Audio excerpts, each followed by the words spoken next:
What's up, everybody? Jose once again from PetRockMedia.com. We are back with another installment of PetRock Assembled. This is episode 3, if I'm not mistaken. Today is April the 5th, Monday, April the 5th, day after Easter. Hope each and every one of you who celebrate Easter had a wonderful Easter holiday. Again, it is Monday, April the 5th. And today I just kind of wanted to touch base a little bit about some questions that oddly enough I received over the weekend, over the holiday break, and that is regarding how to select and choose a professional photographer. Now, one of the biggest, I don't want to say issues, roadblocks, whatever. One of the biggest problems I guess I had as a photographer was actually hiring a professional photographer to capture my wedding. We found a photographer, really enjoyed her work, really loved how she captured images and things like that. But the haggling that was revolving around the price, revolving around the fact that I understood what a photographer's time is worth, but also wanting to edit my own images. So hiring a professional photographer when you are yourself a professional photographer for your own event, whether it be a wedding, whether it be an anniversary, whether it be a child's birthday, or something that you know you have to be a part of and you want to be a part of, not so much have to, but you want to be a part of that moment, and you really can't necessarily capture the moments without you in them, you know what I'm saying? So that's one of the hardest things as a photographer, as a professional content creator, that I had to do when it came to selecting the photographer for our wedding. Now, we were able to get a pretty significant deal because I was only looking for a certain amount of images. You know, that's usually how wedding photographers work. They won't give you every single thing, which is totally fine. I wanted images on a disc. I didn't necessarily require them to be, back then, this was, 10 plus years ago. Back then they would do DVDs and stuff like that. Didn't need none of that. All I really wanted was images on a disc so that way I can share out to family, friends, maybe print.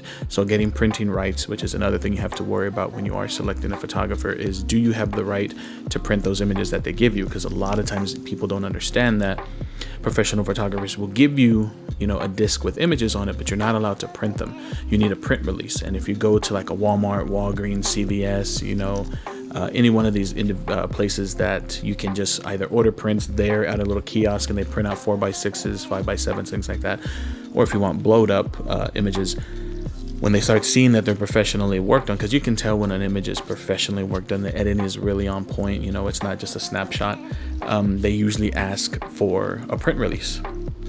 Even a good tip also to think about is, even if you're the one who shot the images, and let's say you shot and photographed a wedding for your cousin, friend, things like that, and you're looking to get things printed, even though you may be the photographer, they still may require a print release just because they want to kind of get rid of that potential, not lawsuit, but their own involvement, I guess, if you can say.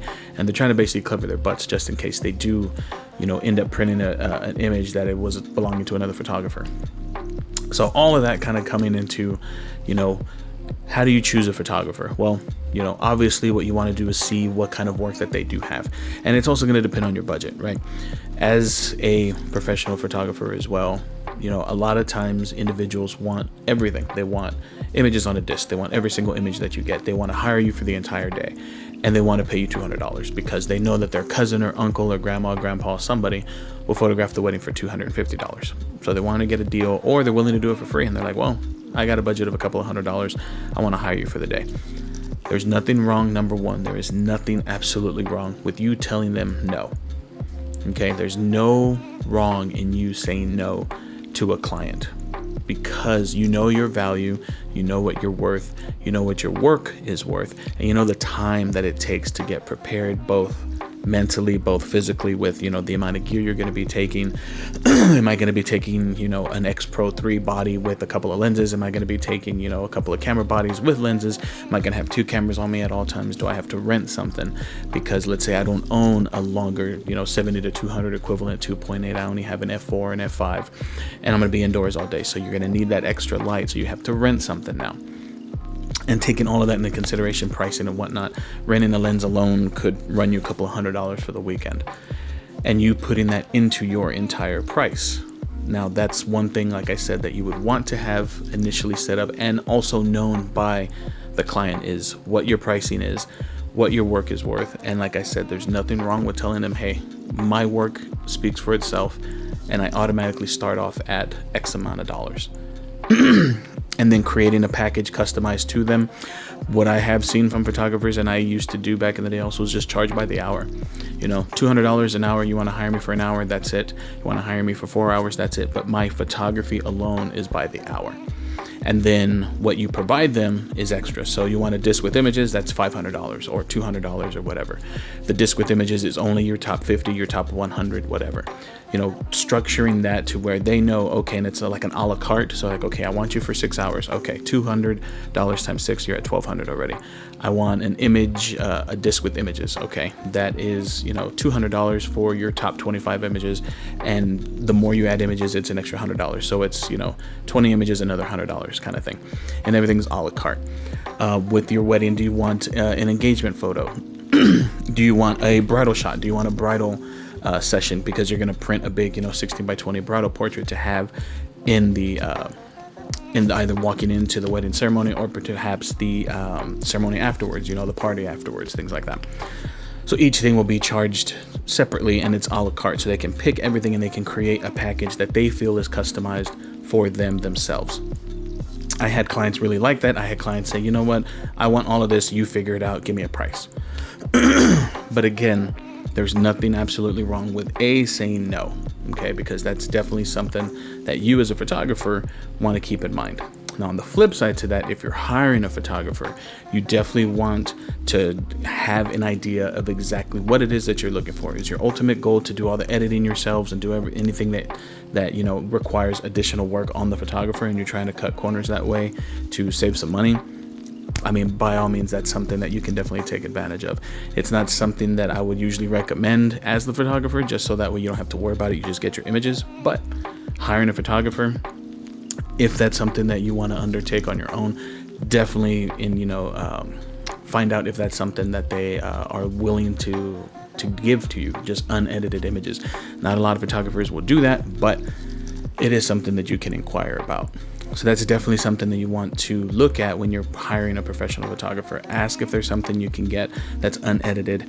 Ask what is your least amount of hours, because there are some photographers that will only hire or only take jobs that are at least 4 hours minimum, things like that, just because they don't want 30-minute, 45-minute jobs. You know, they want a certain amount of time that they know they're going to have guaranteed income coming through. So that's something to think about also, is what's your minimum amount of hours you need to be hired for this. When it comes to wedding, seriously, as a photographer and as somebody who hired a photographer for their wedding, think about the coverage that you're going to want, because for any of you out there who have photographed weddings, and you can leave that in the comments below, I can almost guarantee after the toast, the cake cutting, first dance, mother-daughter, son, mother, everybody's daddy, daughter, all of that.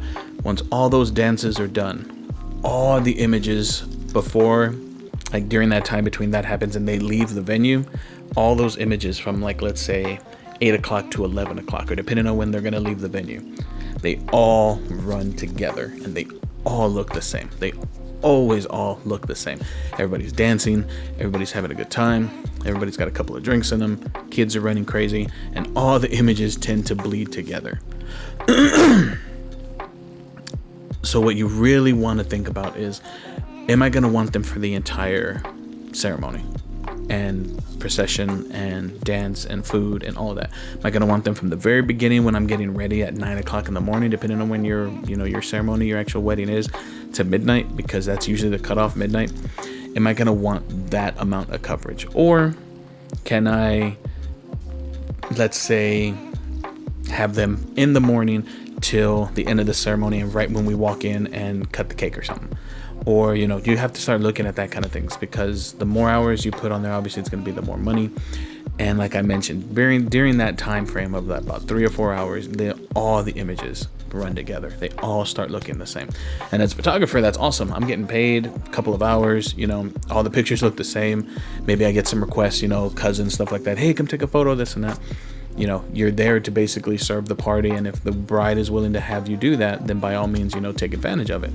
But that's something that you have to think about as well. So just think about how many hours you're absolutely going to need and want, and then have that number with you, so that when you meet with the photographer in your consulting time, you can express that time frame to them. Pricing, again, we talked about kind of utilizing, little haggling tips to kind of see what can I do to decrease the price. Can I buy things a la carte? Can I just have you at a certain time frame? Can I have the images myself and I will edit them myself, so that way you don't have to spend the time and effort to doing that? I have a style I like to do, so just give me the raw or JPEG images, things like that. And then also what you want to ask, a lot of times photographers will already have one out there, and most likely you've already seen it, but look for an actual portfolio. One of the biggest turnoffs that I have seen with other professional photographers, and I am not hating, we all started there, but with the pricing being so cheap, to get an actual professional portfolio looking website, whether it be Squarespace, Wix, whatever, SmugMug, for those of you old school photographers out there, remember SmugMug? I don't even know if SmugMug is around anymore. Have yourself a professional portfolio, at least a professional looking portfolio, no longer just throwing stuff on Facebook and being like, well, my professional website is Facebook. Yeah, I mean, that's cool, but you're going to get clients as a professional if you actually have a portfolio to review, as I mentioned. And if it's mobile friendly, that'd be awesome. Send them the link, they can view it on their phone. A great thing as a photographer is providing kind of passworded gallery, so that way they could see the images afterwards if they paid you to edit and have things prepared for them. And on the flip side, as a client, asking, is that something that I'm going to be able to have? Are you going to send me a link that I can send to others, and will they be able to actually download? Because there are some photographers out there that prohibit downloads only if they give you the disc or the floppy drive, oh my god, the USB drive. If they give you that's the only way that you're going to be able to have the images, and then you yourself can email them off and whatnot. Some photographers, when they put them out on their website, do not allow the right click to save, and even if you use a snippet function on your computer, PC, Mac, or whatnot, the images come back super pixelated. So they protect themselves as the photographer, but that's something that you as a client are going to want to ask them. Are you going to provide me with a website where I can download my images? Things like that. So that's something to think about as well when you are looking to potentially hire a professional photographer.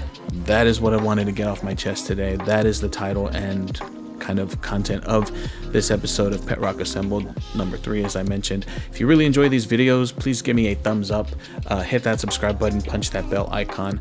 I greatly appreciate everybody. Shout out to the 2,708 subscribers who have fully supported this channel. I cannot say thank you enough and express my gratitude to each and every one of you. Thank you again for stopping on by, and I'll catch all of you in the next video. Peace.